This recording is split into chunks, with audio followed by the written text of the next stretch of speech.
Welcome to this explainer. Today we're taking a dense literary summary and turning it into your ultimate master study guide. If you're looking for a super efficient, highly focused way to totally nail the core themes, the emotional narrative, and those crucial takeaways from the famous poem My Mother at 66, well, you're in exactly the right place. We're going to break down our source text, extract exactly what you need to know, and structure it so it actually sticks in your brain. All right, here's our game plan. We'll start with an introduction to the poem, move on to escaping negative thoughts, and then explore the airport parting. After that, we'll hit the core definitions and takeaways, and finally wrap up with 5 practice review questions to test your knowledge. Okay, Section 1, Introduction to the Poem. Let's establish our core text and central figure to build a really solid foundation for the rest of this guide. There is just an incredible amount of emotion packed into this single, really brief paragraph. This primary source material acts as a totally succinct summary of the poem's entire narrative arc. It outlines a physical journey in a car, sure, but more importantly, it maps out an intense psychological journey. We see the initial realization of age, the rising panic, the attempt to distract oneself, and ultimately that heartbreaking farewell. As we go through this explainer together, we're going to dissect this very paragraph, pulling out the exact phrases and concepts you really need to lock into your memory. So the absolute crucial point to remember here, especially for your exams, is that the poetess experiencing this whole journey is Kamala Das. She's the composer, the narrator, and the emotional center of this piece. Whenever the text refers to her or the poetess, it's Kamala Das grappling with these really heavy realities. Pitting the specific name to the emotions we're about to discuss, that's step 1 of mastering this guide. Moving right along to Section 2, Escaping Negative Thoughts. Let's look at how the poet tries to cope with her rising anxieties. This brilliantly illustrates the stark contrast between the internal fear of death inside the car and the vibrant, youthful life rushing by outside the window. Think about it. Inside that confined space of the car, the poetess is basically trapped.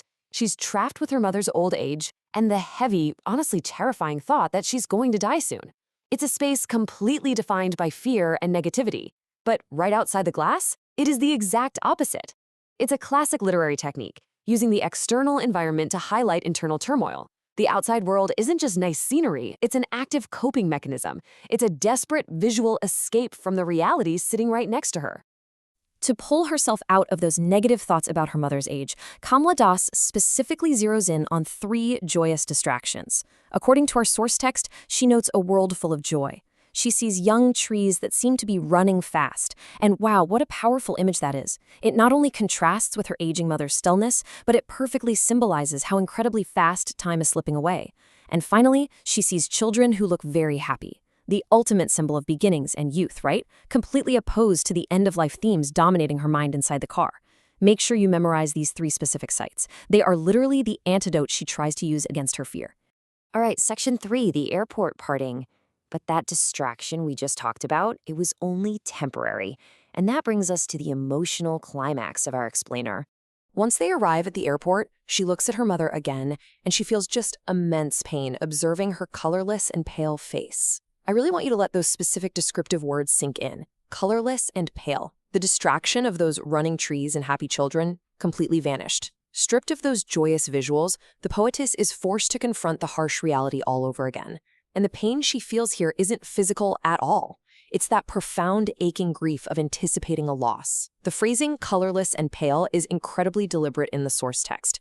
It so vividly paints the true fragility of her mother's condition. But despite hiding her tears and profound pain, the poetess leaves her mother with these incredibly hopeful parting words. See you soon, Amma.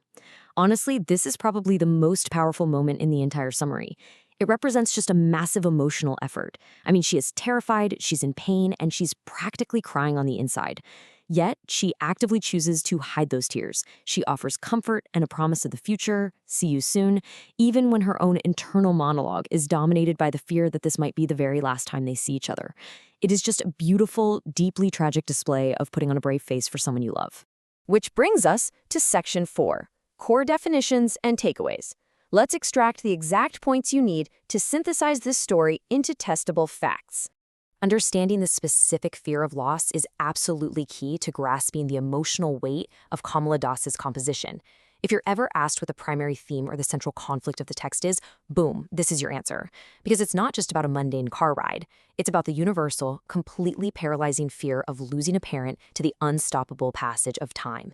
Every single action the poetess takes, getting scared, desperately looking out the window, hiding her tears, it's all a direct reaction to this one core fear. So lock these 3 key takeaways into your memory because they neatly summarize the entire thematic journey of the text. First up, the inciting incident, the realization of her mother's aging and the feeling that she will die soon.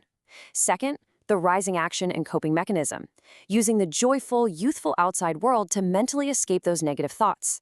And third, the resolution, that courageous act of hiding her tears and pain at the airport to offer a comforting farewell. If you can confidently explain these 3 bullet points, you have thoroughly mastered the source material. No doubt about it. Now for our final part, Section 5, 5 practice review questions.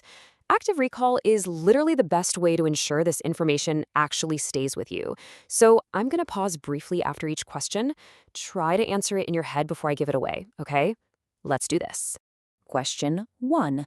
Who composed the poem My Mother at 66? Think back to our very first definition slide. Who is the poetess? Take a second. The answer, of course, is Kamala Das. She is the composer and the entire perspective through which we experience this emotional roller coaster. Moving to question 2, why is the poetess scared? What was that central negative thought that initiated her fear of loss? Think about it. Well, the source text tells us she gets scared because her mother is very old, bringing on that heavy realization that she feels she will die soon. It is the raw, unfiltered confrontation with mortality. All right, question 3. What brought her out of her negative thoughts? Where exactly did she look to escape her anxiety, and what did she see? Remember the contrast. She looked outside the car and saw a world full of joy, young trees seeming to run fast, and happy children. That vibrant exterior world was her temporary emotional rescue. Question 4. How did the mother look at the airport? What were those 2 specific descriptive words used to describe her face that caused the poetess such pain? Have you got it? She had a colorless and pale face. Remembering those 2 exact adjectives is absolutely crucial for your exams. And finally, question 5. What did the poetess hide at the end? Right before saying, "See you soon, Amma," what physical reaction did she actively conceal? The answer is her tears.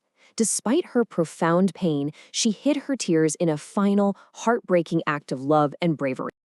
As we wrap up this explainer, I want to leave you with this final, lingering thought to ponder, inspired by Kamala Das's powerful farewell.